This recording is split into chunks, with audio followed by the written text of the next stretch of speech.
Magandang umaga po sa lahat. Narito po kami ngayon sa Barangay Partido 2, Gimba Nueva Ecija upang magbigay po muli ng mga libreng blood pressure test, blood sugar test at libreng uric acid test.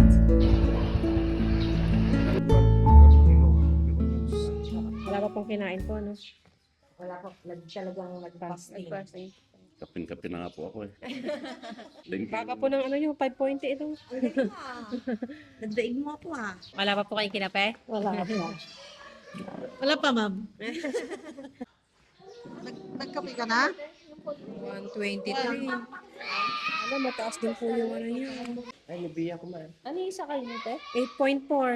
At saka 1, 2, 3. Ano yung pinakasaan mo sa iyo? Hindi po, yung ano nyo lang po, para may record po kayo. Wala pang kinain? Eh, sige, malaman natin.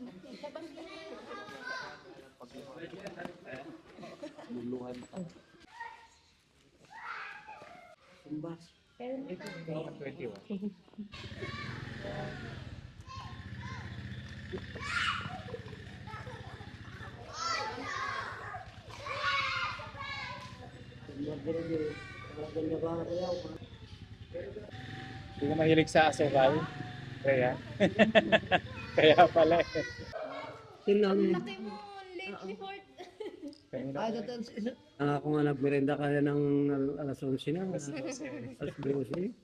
Opo, pag alas 12, tayo patag may merienda pa kayo tayo. Hindi kasi sa bayan na nagpapakain kami sa Sanay bayan. kayo. Oo.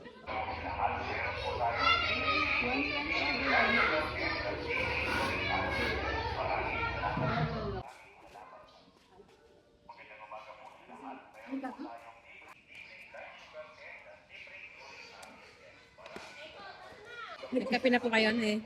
Tinatakot mo, Giselle.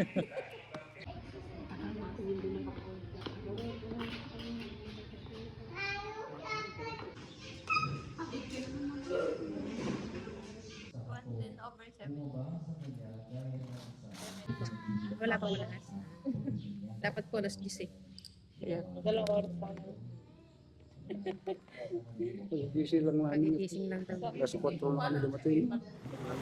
January 11, 2026 po dito po sa Partida 2. Gimba Nueva Ecija ay total po ng 23 na residente po yung aming napaglingkuran at may nagtala po ng 150/90 bilang pinakamataas na blood pressure at 100/70 bilang pinakamababa. Ganun naman po sa blood sugar po may nagtala po ng 186 sa mga nag-fasting. Sa uric acid naman po may nagtala po ng 8.4 sa mga babae at 10 bilang pinakamataas po sa lalaki. Maraming salamat po sa mga taga Partida 2 na napaglingkuran po namin ngayong araw. Sa uulitin po, maraming salamat po.